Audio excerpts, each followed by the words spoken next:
আমি হারুনুর রশিদ। দর্শক, হ্যাপি সাইদাকে নির্যাতনের ঘটনা প্রকাশ পাওয়ার পর মামলা হয়েছে, কিন্তু পুলিশ মামলা নিয়েছে জামিনযোগ্য ধারায়, আর মূল হোতা ইউনিয়ন চেয়ারম্যান এবং তার সহযোগীদের আসামি করা হয়নি।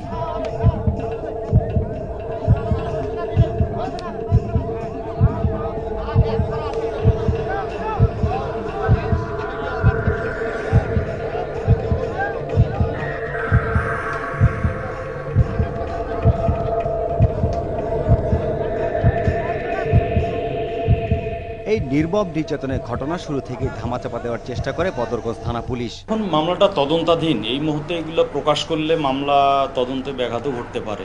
তাই এখন পর্যন্ত গ্রেফতার করা হয়েছে মাত্র দুজনকে।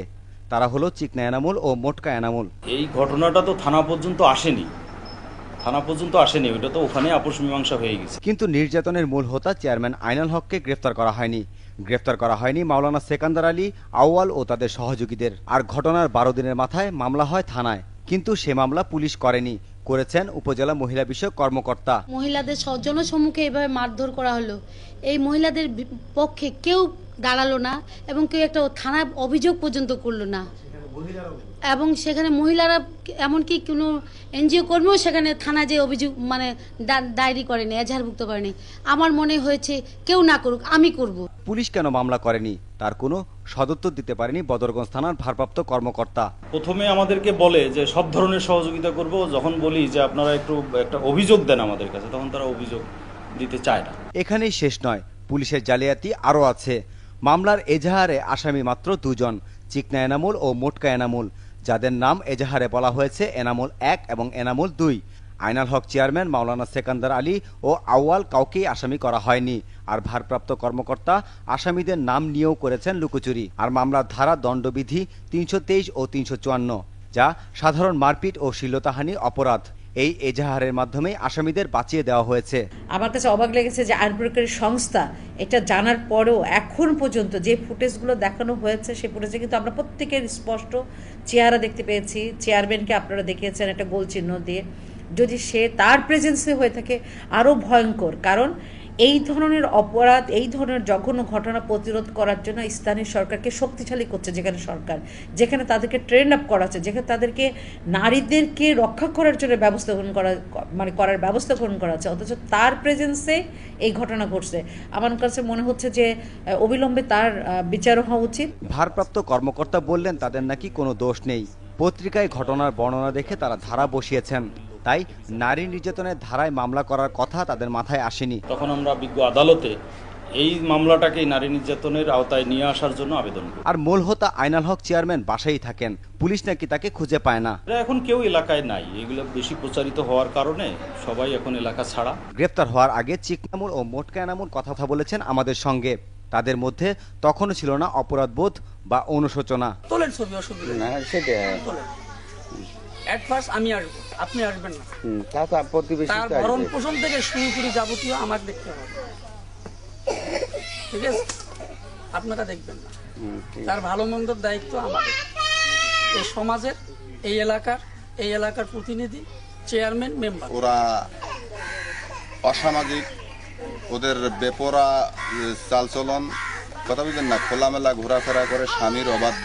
জাতীয় মানবাধিকার কমিশনের চেয়ারম্যান পুলিশের এই ভূমিকার সমালোচনা করে বলেন, মূল হোতাদের অবশ্যই আইনের আওতায় আনতে হবে। তো পুলিশ প্রশাসন এগুলো কিন্তু যাদের ক্ষমতাবান, যারা ধনী, তাদের পক্ষে বেশিরভাগ কাজ করে, এবং যারা ক্ষমতাহীন এবং যারা দরিদ্র তাদের বিপক্ষে চলে যায়। এবং এখানে যে দুটো নারীকে নির্যাতন করা হচ্ছে তারা একদমই একঘরে হয়ে গেছে এবং তাদের হয়ে দাঁড়ানোর মতো কেউ নেই। এই নির্মম নির্যাতনের পর হ্যাপি ও সাইদাকে কোনো চিকিৎসাও করানো হয়নি। একটা ওষুধও খাই নাই, কোনো ব্যথা হয়নি। রংপুর বিভাগীয় স্বাস্থ্য পরিচালক জানান, এখনই তাদের উন্নত চিকিৎসা করানো না হলে তারা বড় ধরনের ক্ষতির মুখে পড়তে পারেন। আমাদের সেন্সিটিভ অর্গান আছে, সেই অর্গানে যদি লেগে থাকে তাহলে সেখানে অর্গানগুলো যদি ইফেক্ট হয় তাহলে ভবিষ্যতে সে দুরারোগ্য ব্যাধিতে কিন্তু আক্রান্ত হতে পারে। শারীরিক এবং মানসিক দুইটাই মারাত্মকভাবে আক্রান্ত হতে পারে। আমরা বারবার চেষ্টা করেছি নির্যাতনের মূল হোতা আইনাল চেয়ারম্যান আর সেকান্দার মাওলানার সঙ্গে কথা বলতে।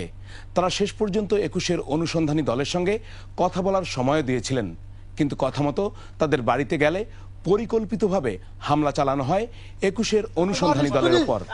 তোমার স্ত্রী যদি কারো সাথে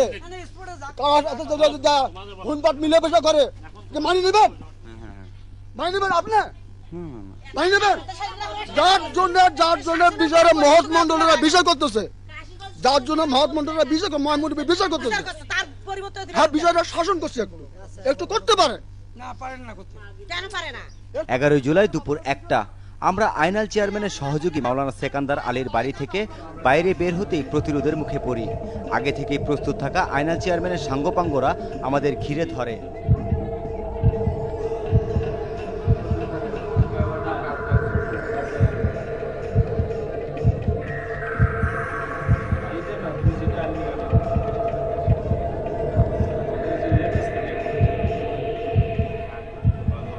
আমরা তাদের সাথে কথা বলার চেষ্টা করি, জানাই আইনাল চেয়ারম্যানের বাড়ি যাব। তিনি আমাদের সাক্ষাৎকার দেবেন বলে কথা দিয়েছেন। আমাদের কোনো কথাই তারা শুনছিল না, উল্টো আমাদের টেনে হিঁচড়ে নিয়ে যায়। সে সময় তারা আমাদের ক্যামেরা ছিনিয়ে নেওয়ার চেষ্টা করে। তারা ড্রাইভারের কাছ থেকে গাড়ির চাবি আর মোবাইল ফোন ছিনিয়ে নেয়।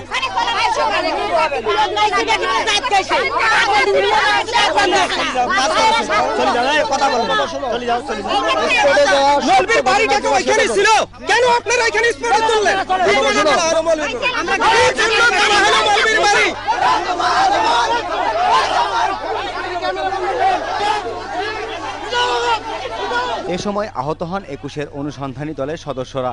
তারা আমাদের টেনে নিয়ে যেতে থাকে মধুপুর ইউনিয়নের রাজাপুর কাশীগঞ্জ গ্রামে, যেখানে হ্যাপি আর সাইদাকে নির্যাতন করা হয়েছিল।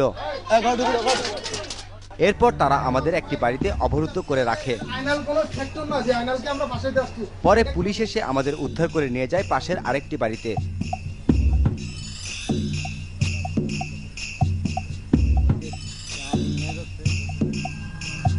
পুলিশ প্রহরায় সেখানে প্রায় 1 ঘন্টা অবস্থান করার পর আমাদের বাইরে বের করে নিয়ে আসা হয়।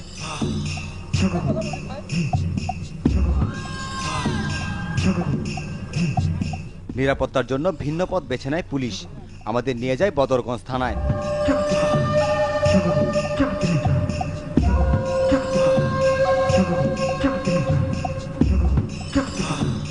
সেখান থেকেই আহত রংপুর জেলা প্রতিনিধি লিয়াকত আলী বাদলকে পাঠানো হয় হাসপাতালে। আরও আহত হন 21-এর স্টাফ রিপোর্টার জেমসন মাহবুব ও ক্যামেরাম্যান AHM রাসেল। নির্যাতনের খবর সংগ্রহ করতে মূলত আমরা এসেছিলাম, এবং এই খবর সংগ্রহ করতে এই ঘটনার যে মূল হোতা, যে ওই যে সালিশের যে হুকুমদানকারী আয়নাল এবং তার স্ত্রী আমরা ঠিক জানি না, তাদের এই নেতৃত্বে 300-400 লোক আমাদের উপর অতর্কিতে হামলা চালায়। তারা তাদের আসল ঘটনাকে ধামাচাপা দেওয়ার জন্য এই কাজটা করেছেন এবং আমাদের উপরে নির্মমভাবে তারা হামলা করেছে।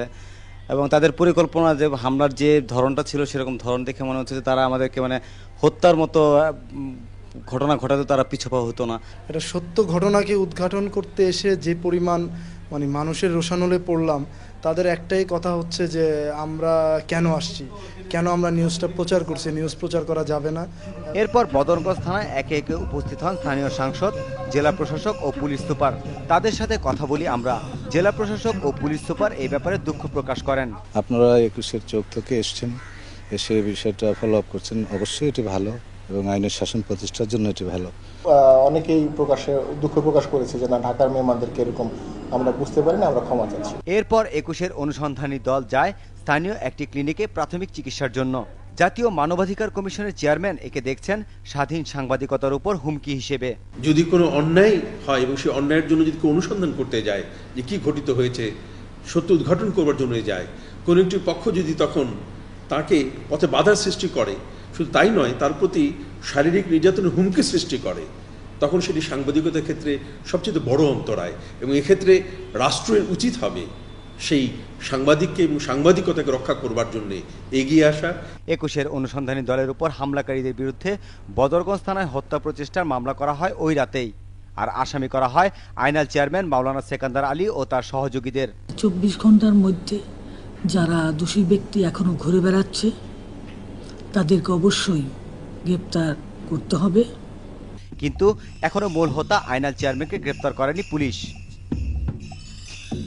আইনাল চেয়ারম্যান আঙুল ফুলে কলাগাছ হয়েছেন খুব অল্প সময়ে। আর তাকে রক্ষায় প্রভাবশালী একটি রাজনৈতিক মহল যার পর নাই তৎপর। তাদের কাছে দুই নারীকে নির্যাতন, সাংবাদিকদের উপর হামলা কোনো ঘটনাই নয়।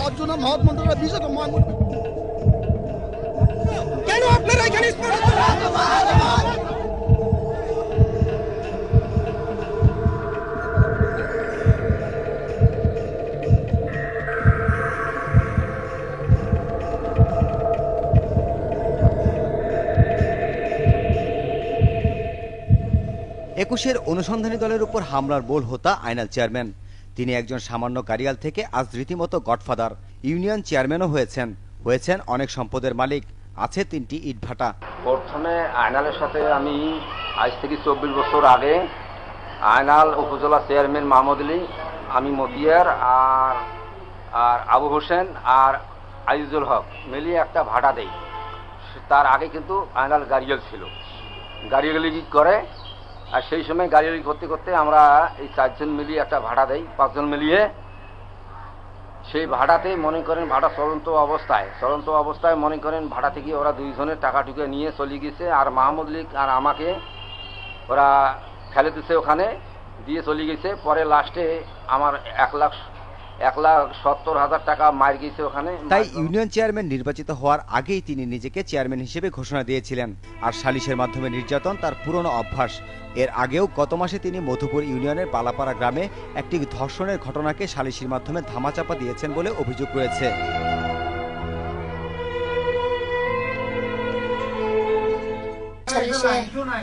আমার পক্ষে মেম্বার ছিল, চেয়ারম্যান ছিল ঢাকা। আমি চাই ওই ছেলেটার শাস্তি হোক। চেয়ারম্যানে বিচার করছে, বিচার মানে না, বিচারের মধ্যে মানে না। সে চেয়ারম্যান ছিল গরিব মানুষের বাড়িতে আছে, গরিব মাসের মেয়ের মাই পুষে পায়। মেয়ের গার্জেন হিসেবে আমরা চাচ্ছি যে এই ছেলেটা মানে আইনগত ব্যবস্থা হোক, সে তো নারী নির্যাতন করলো। তবে তাকে রক্ষা করার জন্য রয়েছে আরো অনেক প্রভাবশালী ব্যক্তি, আর তা স্পষ্ট হয় জাতীয় পার্টির স্থানীয় সংসদ সদস্যের আচরণে। তারা যেন দুজনার। সাংবাদিকদের উপর হামলা তাই তার কাছে কোনো ঘটনাই না। এই সরকারকে, এই এলাকার যারা নির্বাচিত প্রতিনিধি, সরকারি কর্মকর্তাদেরকে সবাইকে অনেক নিচে নামানো হচ্ছে ছোট্ট একটা ঘটনা দিয়ে। আর 2 নারীকে এই নির্মম নির্যাতনের ঘটনাও নাড়া দেয় না সংসদ সদস্যকে। এর থেকে বাংলাদেশে বড় বড় ঘটনা ঘটে। আজকে অনেকে ফোন করতেছে, এই হচ্ছে ওই হচ্ছে। কয়েকদিন আগে নারীবাদী আন্দোলনের বড় নেত্রী তার বাসায় তার নিজের মেয়েকে সে দিছে। এই নির্যাতন, এই বর্বরতা নাড়া দিয়েছে পুরো জাতিকে, আমাদের স্তম্ভিত করেছে। কিন্তু এখনো টনক নড়েনি পুলিশের, টনক নড়েনি জনপ্রতিনিধির। তারা ব্যস্ত গডফাদারদের আড়াল করতে, অপকর্ম ঢাকা দিতে। সুপ্রিয় দর্শক, দেশের প্রচলিত আইন কানুনকে অচল করে দিয়েছেন বদরগঞ্জের আয়নাল চেয়ারম্যান। মধ্যযুগীয় কায়দায় তার নেতৃত্বে নির্যাতন চালানো হয়েছে 2 নারীকে। তার বাহিনী হামলা চালিয়েছে সাংবাদিকদের ওপর। তারপরও সে ধরা ছোঁয়ার বাইরে। স্বরাষ্ট্রমন্ত্রী তাকে ঘটনার 24 ঘন্টার মধ্যে গ্রেপ্তারের নির্দেশ দিয়েছিলেন, কিন্তু পুলিশ তাকে গ্রেপ্তার করেনি তার সহযোগীদের। উল্টো গ্রামের নিরীহ মানুষকে হয়রানি করছে পুলিশ। দর্শক, তাহলে আমাদের প্রশ্ন, পুলিশ কে চালান, আয়নাল চেয়ারম্যান না স্বরাষ্ট্রমন্ত্রী? বদরগঞ্জে কার আইন চলবে, রাষ্ট্রের না আয়নাল চেয়ারম্যানের? জবাব চাই। দর্শক, আইনের শাসনের জন্য এর জবাব আমাদের পেতেই হবে।